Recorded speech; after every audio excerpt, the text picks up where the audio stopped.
islaamummaa dhufu maatii isaa keessaa ba'ee waan qabu hunduma keessaa dhiisee bakka rabbii isaa filateetu dhufa.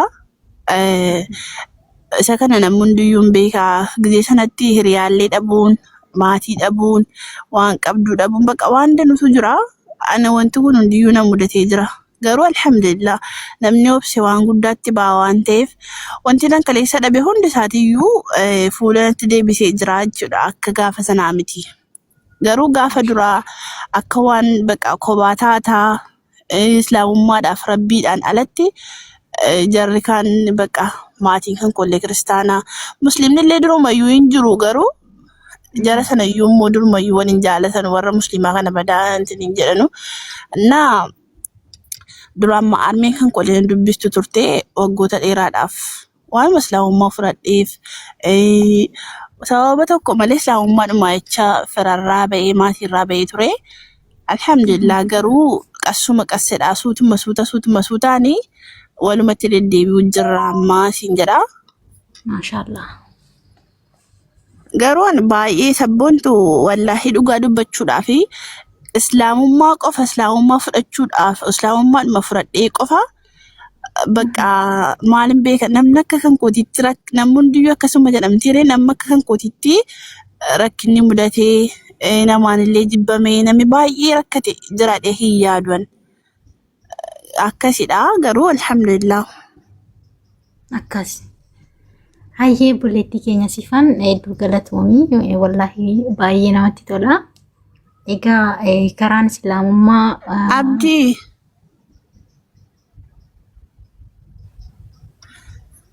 Abdii ibsaa lakkoofsa tokko barreeffataadhaaf ibsaa galchini. Salaamu alaikum siifo. Okay. Waalaikum salaam warahmatullahi wabarakatuh.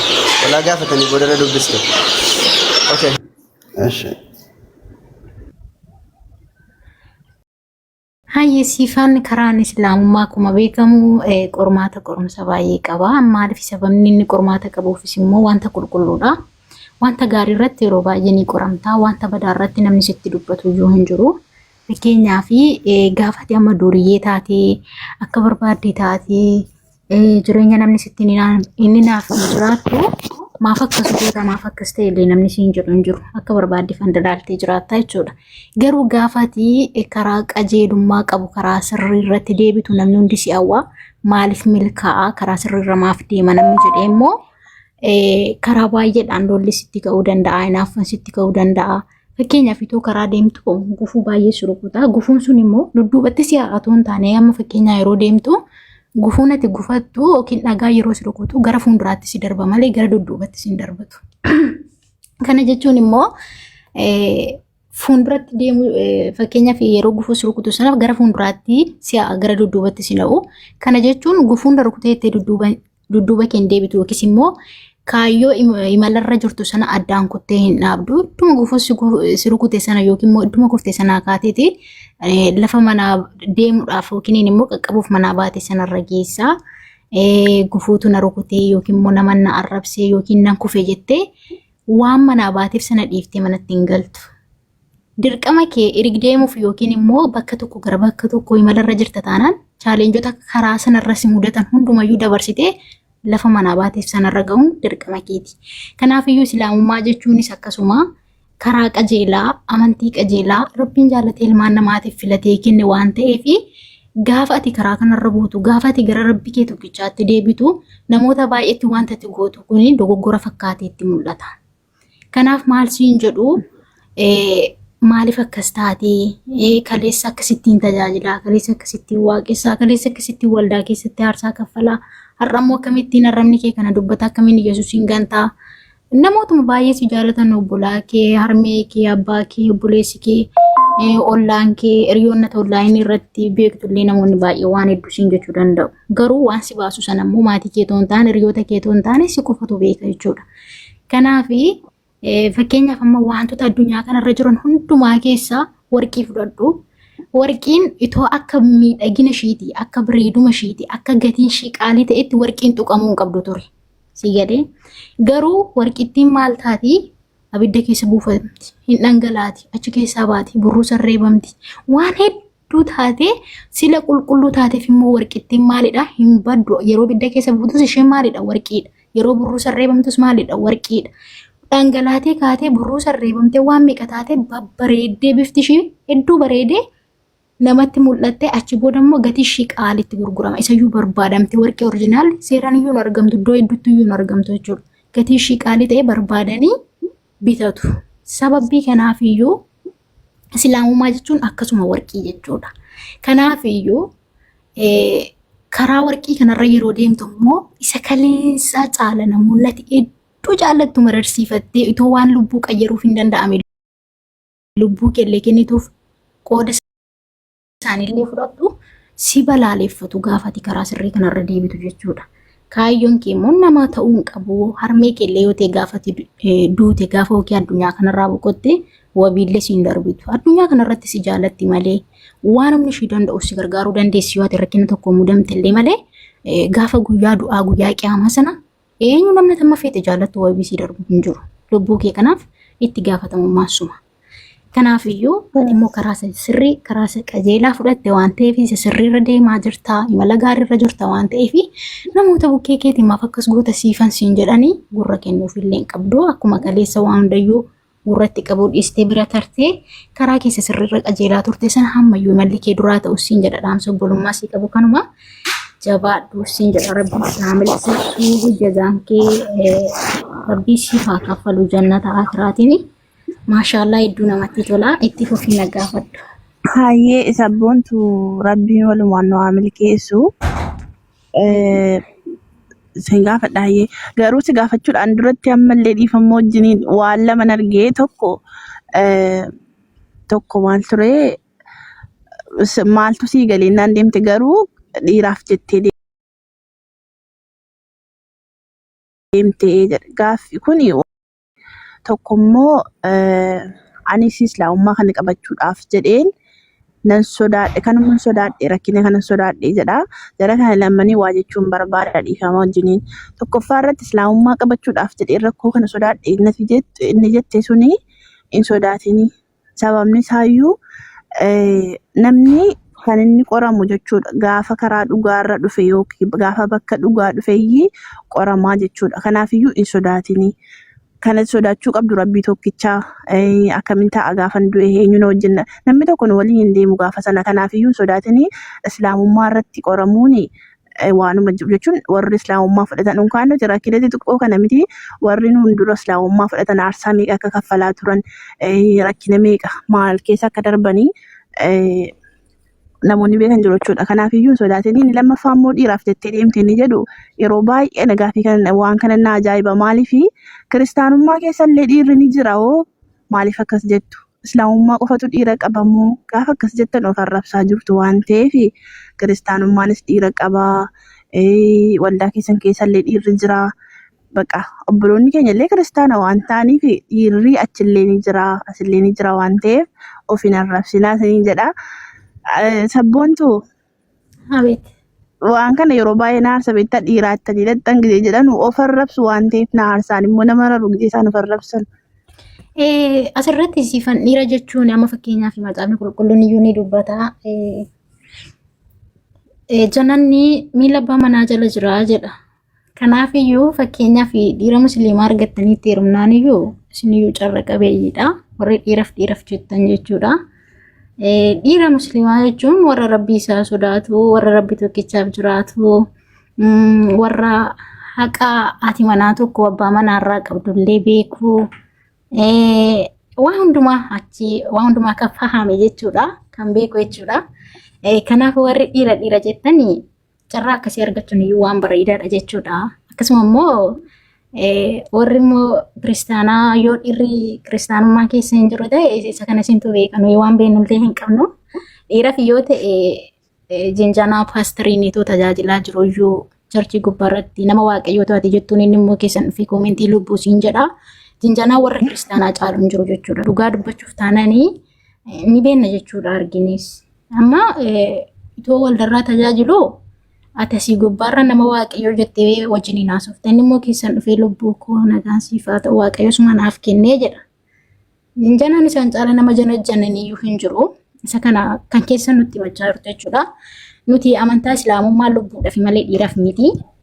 Dhiirri sun gaafa nuti duunu nu jala hin bu'u yookiin immoo isatu jannata nu galcha miti yookiin immoo isatu qooda keenya fudhata miti.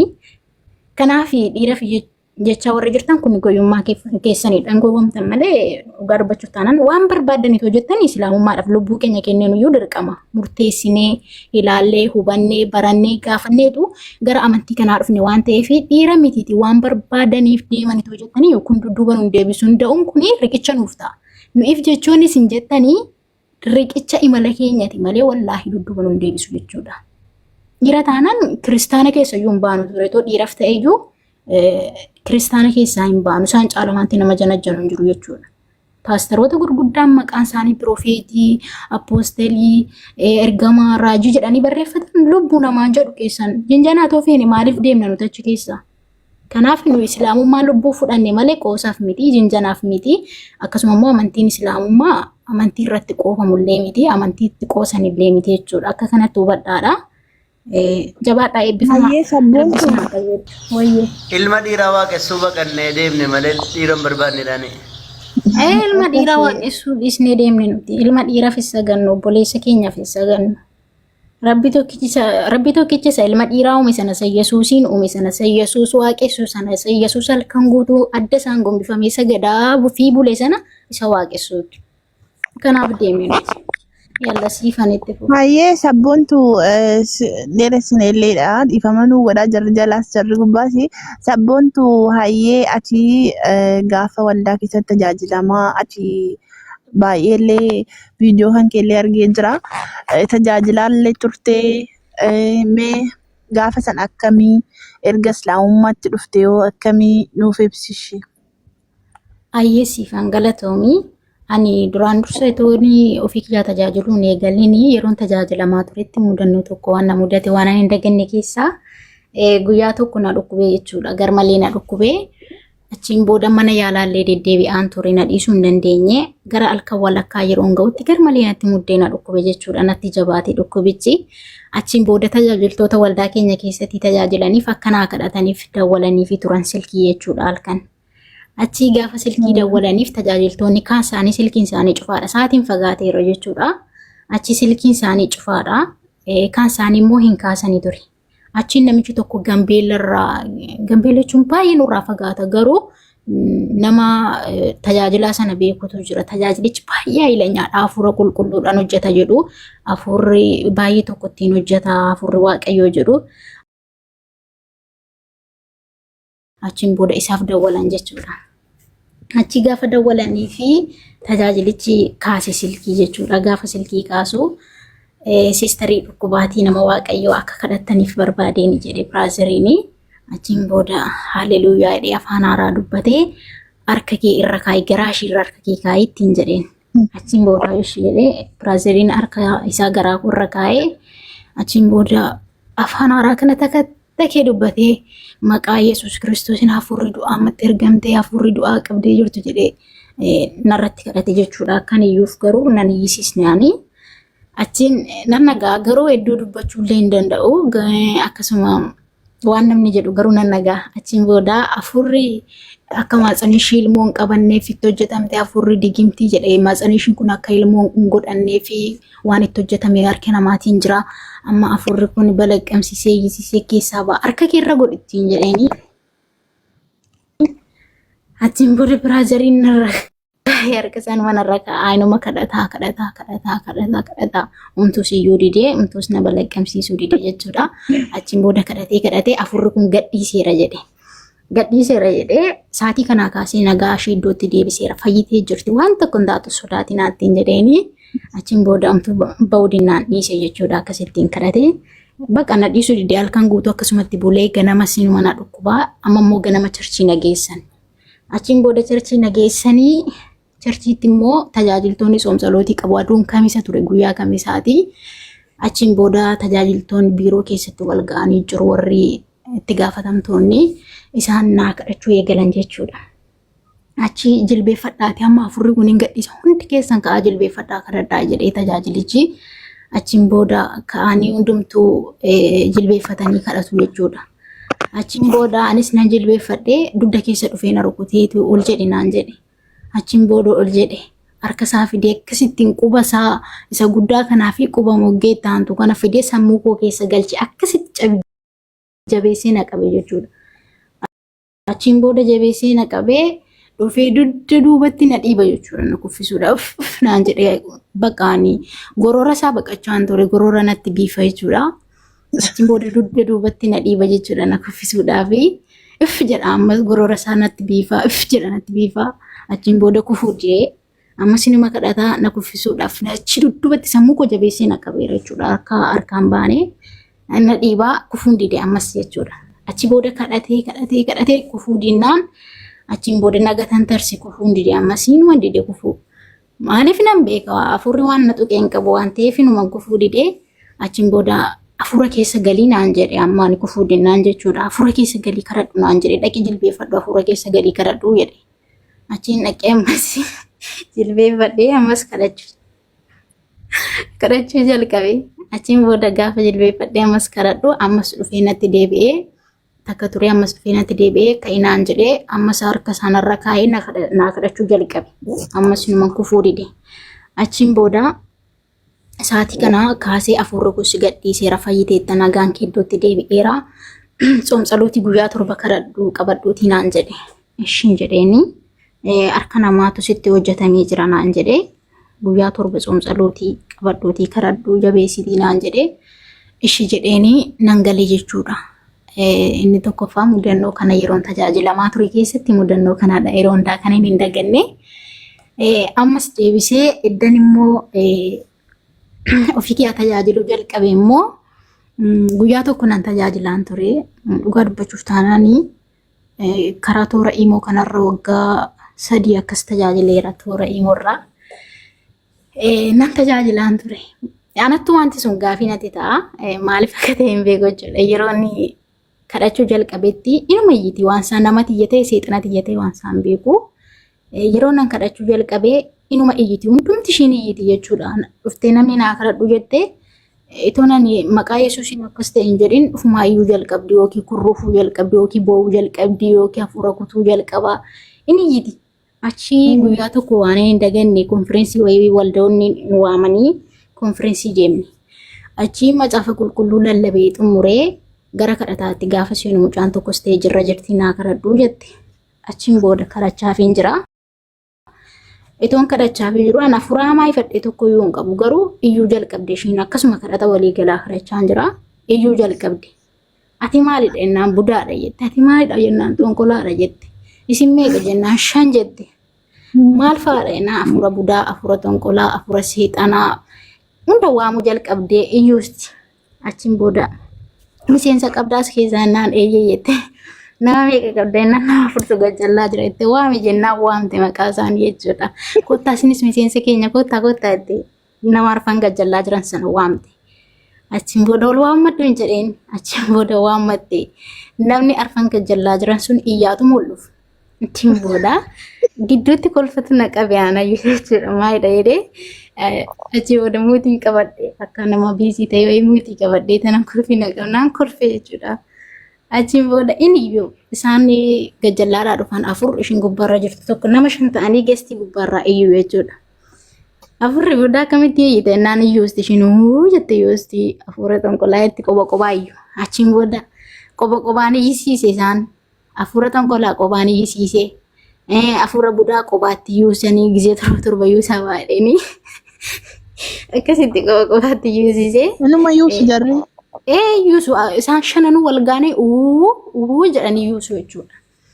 Akkasitti yuusanii afurri xonqolaallee akkasittiin qobaa heeyyanii birrii meeqan akka itti hojjetanillee himatanii akkasittiin iyyanii keessaa baate jechuudha. Isaan 5 keessa iyyuu jechuudha. Yeroo tokko lama miti kun yeroon isteejii irratti kadhadhu yeroo hundayyuu akkasittiin inuma iyyuu baqa. Namumatu iyyamoo afuruma hamaati iyyamoo maalidha yeroon itti jedhutti inni nagaa qaba inni faarfata jedhullee inni iyya yeroon kadhadhutti jechuudha. Faarfataadha faarfattuudha inni jedhamullee namni tokko isteejii irratti bahee nagaan ta'u hunduunuma iyya jechuudha. Dhuguma fuuraa hamaatu jira kanatti galee moofumaan iyyuu fa'aa piraankiidha fa'aa yeroon itti jedhullee qaba jechuudha. Mudannoo akkasiiti. Kanan hin daganne keessatti yeroon tajaajilaa ture keessatti jechuudha. Waan kanatu hedduu nagarrama. Ammuma iddan gara islaamummaa dhufellee wantoota akkana hin dagadhu jechuudha. Alhamdulillah waan hin daganne isaan kana lamanii hedduutu jira garuu yeroo keenya qusachuuf kanuma si ibsuu barbaada.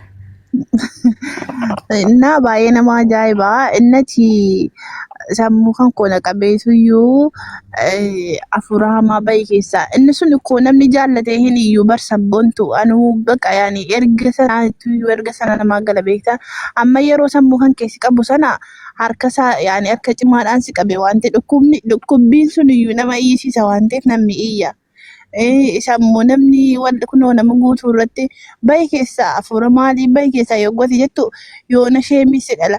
Yoo ati waa yookiin iyyuu dhiiste yookiin jarri sun yuusootu dhiisanii ati akkasumatti kadhatatti fufte dubbiin badaa jira wallaahi.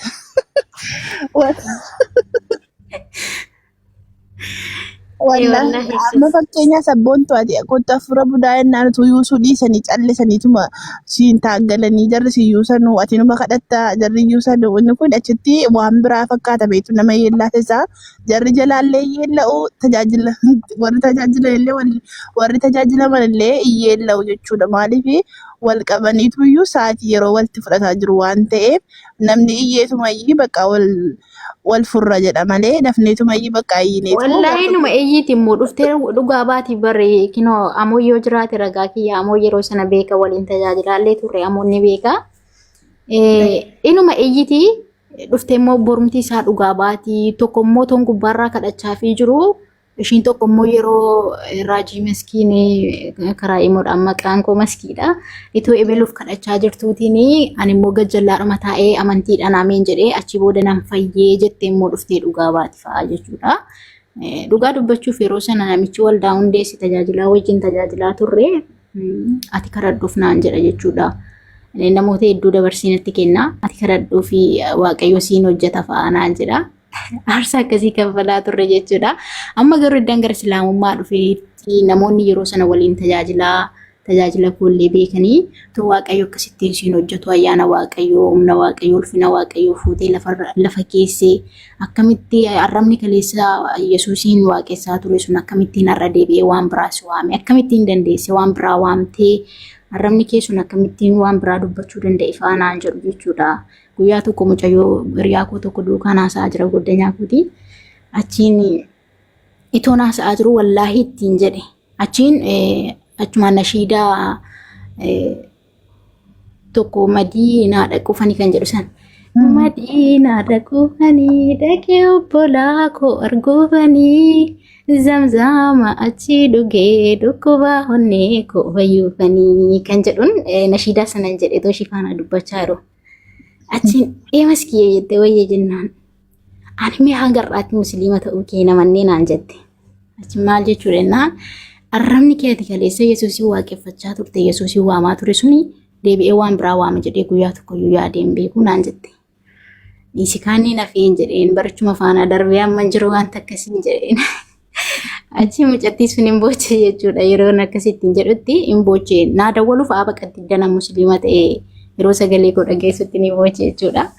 Inna waan akkasiitu jira alhamdulillah waan faayidaan qabne duukaa rakkachaa aarsaa kaffalaa dhugaa dubbachuuf taanaan dhugumatti of murteessee ani kiristaanummaa keessatti yeroon tajaajilaa turettis ta'e tajaajilamaa turetti hojii waaqayyoo hojjechuuf of kennituudha beektaa. Nama qabeenya kiyyaan illee mana waaqayyoon ijaara jedhee dudduuban deebinee maallaqa guddaallee kaffaleera churchii hundeessinaa churchii ijaarra jedhee akkasumallee tajaajilaallee hojii dhiiseen halkan fa'aa yeroon Joordaan jiru sanatti halkan guutuu fa'aan tajaajilaa bula yeroo sana jarri koollee manan ta'an Ameerikaa kana fa'aa deeman ji'oota hedduu ga'anii dhufu halkan guutuu fa'aan tajaajilaa bula jechuudha of kennee man tajaajila ani amma handaara lafaatti deemee iddoo miilli koo qaqqabe miillan deemee iddoo miilli koo hin dandeenyetti geessifaan deemee hojii waaqayyoo hojjedha jedhee kanaan of kenna malee guyyaa tokko musliimallee ta'a jedhee yaadee hin beeku. Akkasuma immoo danni dhugaan kun naagalee gara islaamummaa dhufe immoo amantaa koo gara islaamummaa amantaa koo musliimummaa gara islaamummaatti dhufe kanallee sufeesseen qabadhe jechuudha. Tasumatti gara dudduuba koollee nan deebi'a jedhees shakkeen beeku ofuma murteesseen duraan dursee too shaadaa hin qabatiin Tasumayyuu Yesuus waaqa akka hin taane ta'ullee akka hin dandeenye jaluma muree tana nuuf murteesse jechuudha. Guyyaa shaadaa qabachuudha xumuree isa dhumaa jala muree nan qabadha jedhetti mee gara waaqayyootti deebi'i ayyaana waaqayyoo ulfina waaqayyoo lafan kaa'iniiti deebi'i iddoo kee kaleessatti naan jennaan namni achiin booda ituma shaadaa hin qabadhu jedheeyyuu musliima hin ta'u tuman jedheeyyuu kana booda Yesuus waaqayyoodha isatu waaqa jedhee harramni koo dubbatee Yesuusin waaqessuu miti Yesuusiif sagaduu mitiitiyyuu keessa kootiyyuu hin amanu akkamitti arraba isa kamiin akkasuma immoo sammuu isa kamiin amanee tanan maal saatu waaqa ta'e maal saatu waaqa ta'uuf illee yaadameetu deebi'ee Yesuusin waaqadhe akka kaleessatti Yesuusin waaqessa amantii malee jiraadhu yoo naan jettan okee nan jiraadha garuu Yesuus waaqa jedhee akka duriillee tajaajilus hin danda'u charchii sana keessallee iddoo kaleessaa sanallee turuu hin danda'u jedheen jechuudha. Amma wanta akkas jedhama wanti dudduuba koollee ilaaluu waan akkasii hin jiru. Eddan immoo gara islaamummaa dhufeetti akkuma tamma jettee hiriyoota hedduu qaba hedduu ijoollee hedduun qabaan ture. Ijoolleen kaleessa charchii keessa yeroon turetti na jaallatanii hedduu naa bilbilanii silkiin koo biizii ta'uu wallaahi namni tokko naan bilbilu. Eessa akkan jirullee namni beeku hin jiru jechuudha. Namni tokko nan dubbisu akkasuma yeroo shaadaa qabadheetti namoonni dhugumaatti musliima taate moo footoshoppii godhanii suuraa kee olii gadiin deemaa jiru naan jedhanii namoonni na gaafachaa turan yeroo sana akkasuma maatii kolleetti muu sodaadhee takka bubbulee tanan dawwalee fi faazarii fa'aatti nama biraatti muu sodaadhee maazariitti mee achiin maazariitti gaafan immoo maazariinii kun tasuma waan maatii keenya keessa hin jirredha waan zarii keenya keessa hin jirre natti nimi fudhadhu jette. Yoo maatii keenya keessa jiru ta'e iyyuu tokko jedheen har'aa jalqabeera kana booda ol galaan jedheen islaamummaan maatii keenya hunda dhaalaa anu warraa jalqabe sirriidha akka maatii keenya keessa hin jirre nan beekaan jedheen. Achumaan booda hin fudhu jette dubbiin harkaa qayyarte. Achiin booda gaafa ishiin dubbiin harkaa qayyartu ittiin deebisne nan dhiisee gaafa guyyaa lammaffaa ammasitti deebi'een dhuguma musliima ta'eeraan jedheen. Achiin booddee mucaa afaan kee qabin harkaa jette narraa qaba afaan keetti ammas dubbii narraa jijjiirtee achiin booda gaafa kaaniitti deebitee kootumii waan sirreeffatte deebitu jira biyyaa naan jette maal gochiin dhufaani karoora dhufuun qabu jennaan kootuu si barbaadeenii jette ishii rakkoon qabu nan dhufaan jedheeni achiin booda deebisee kana booda musliiman ta'e iskuwees ittiin hin jenne zimmin jedhee viidiyoo karaa tiiktookii hojjedhee poostii godhe sanaa karaa feesbuukii kun naqee poostii godhe namoonni ijoolleen biyyaa kiyya waan jiranii fi arguu danda'u jedhee poostii godhe. Viidiyoo sana namoonni arganii itti manii ijoolleen hedduu isaa arganii achi booda akka musliima ta'e baranii mucaan obboleessi koo tokko viidiyoo sana argee musliima taatee jennaan eeyyee eeyyee jennaanii isa kanatti irra bareedayyuu hunda'uun baga taatee jedhe. Amma garuu dhugaa dubbachuuf taanaa yeroo sanatti na dheekkamaniiru. Maatii koo caalatti namoota bakkeedha wantoota garaagaraa kan dubbachaa waan tokko tokko yaalaa turan malee maatiin koo amma kanatti waan na dhiphisanillee hin qabanii. Amma garuu hundi isaanii beekanii jiru akka musliima ta'e waan nama dhibu keessaa obboleessi koo tokko yeroo darbee viidiyoo naa dawwalee mee walaloo keeti garee shaadarratti deddeessitu viidiyoo kee faana erginaan jedhee achi walaloo tokko dubbisee fi ture Yesuus namuma kan jedhu sana jechuudha. Walaloo Yesuus namuma dhee gaaddisa garee shaadarratti dubbisee sana nin dubbiseef walaloo sana jechuudha. Akkasuma immoo viidiyoo isaan hojjetamee kan qabullee nan ergee fi daddabalinaa ergee viidiyoo walaloo keenaan jedhee ergeef. Innaa waan akkasiidha inshaallah nama lamallee obboloota koo keessaa qopheeffadhee jira gara dhiyoo kanatti akka isaan shaadaa qabatan inshaallah abdii qaba. Kana siin jechuu barbaada siifaan galatu. Maashaallah sabboontu wanti mudannoo ajaa'ibaati. Rabbiin obboleeyyan keellee siifa qajeelchu.